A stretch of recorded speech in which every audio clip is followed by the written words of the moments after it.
Mrs Rushbrooke can read you a story, The Smartest Giant in Town by Julia Donaldson and Axel Scheffler.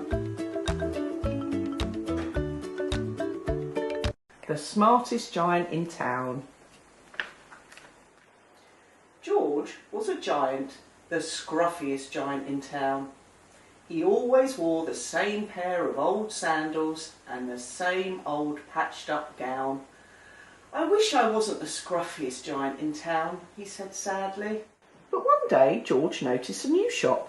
It was full of smart clothes, so he bought a smart shirt, a smart pair of trousers, a smart belt, a smart stripy tie, some smart socks with diamonds up the side, and a pair of smart shiny shoes. "Now I'm the smartest giant in town," he said. George left his old clothes behind the shop. He was about to go home when he heard a sound. On the pavement stood a giraffe who was sniffing sadly. "What's the matter?" asked George. "It's my neck," said the giraffe. "It's so very long and so very cold. I wish I had a long, warm scarf." "Cheer up," said George, as he took off his stripy tie. "It didn't match my socks anyway," he said, and as he wound it round and round the giraffe's neck, it made a wonderful scarf. "Thank you," said the giraffe. As George strode towards home, he sang to himself, "My tie is a scarf for a cold giraffe, but look me up and down, I'm the smartest giant in town." George came to a river. On a boat stood a goat who was bleating loudly. "What's the matter?" asked George. "It's my sail," said the goat. "It blew away in the storm. I wish I had a strong new sail for my boat." "Cheer up," said George, and he took off his new white shirt. "It kept coming untucked anyway," he said, and as he tied it to the mast of the goat's boat, it made a magnificent sail. "Thank you," said the goat. George strode on singing to himself, "My tie is a scarf for a cold giraffe, my shirt's on a boat as a sail for a goat, but look me up and down, I'm the smartest giant in town." George came to a tiny ruined house. Beside the house stood a white mouse with lots of baby mice. They were all squeaking. "What's the matter?" asked George. "It's our house," squeaked the mother mouse. "It burned down and now we have nowhere to live. I wish we had a nice new house." "Cheer up," said George, and he took off one of his shiny shoes. "It was giving me blisters anyway," he said, as the mouse and her baby scrambled inside. The shoe made a perfect home for them. "Thank you," they squeaked. George had to hop along the road now, but he didn't mind, and as he hopped he sang to himself, "My tie is a scarf for a cold giraffe, my shirt's on a boat as a sail for a goat, my shoe is a house for a little white mouse, but look me up and down, I'm the smartest giant in town." Came to a campsite. Beside a tent stood a fox who was crying. "What's the matter?" asked George. "It's my sleeping bag," said the fox. "I dropped it in a puddle. I wish I had a warm, dry sleeping bag."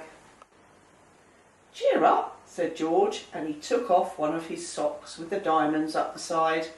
"It was tickling my toes anyway," he said, as the fox snuggled into it. It made a fine sleeping bag. "Thank you," said the fox.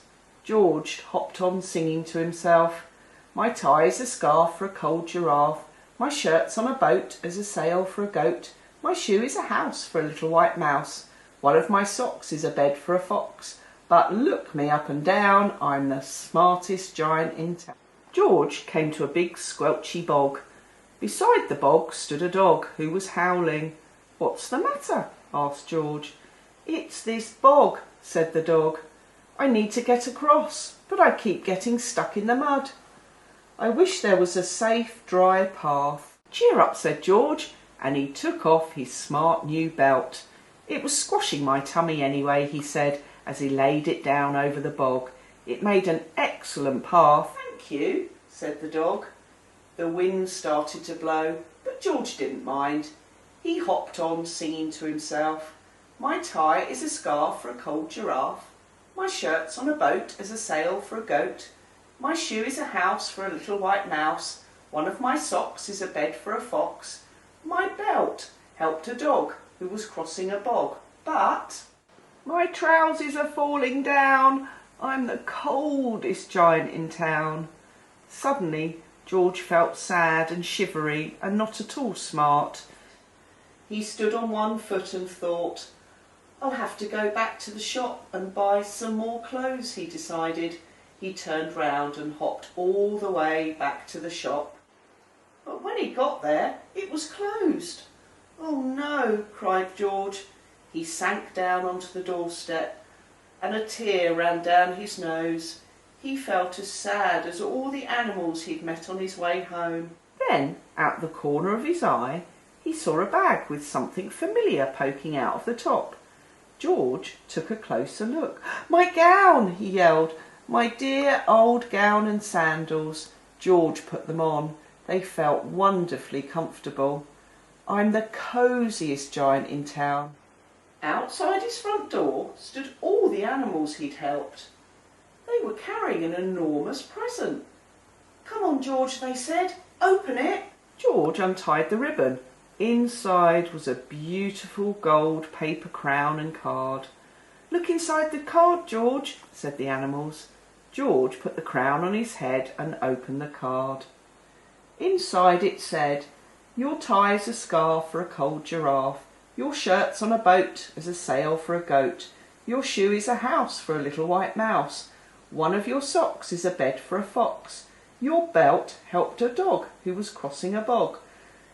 So here is a very fine crown to go with your sandals and gown, the kindest giant in town." Hope you enjoyed The Smartest Giant in Town. Hope you're all safe and well, and I'm looking forward to seeing you hopefully very soon.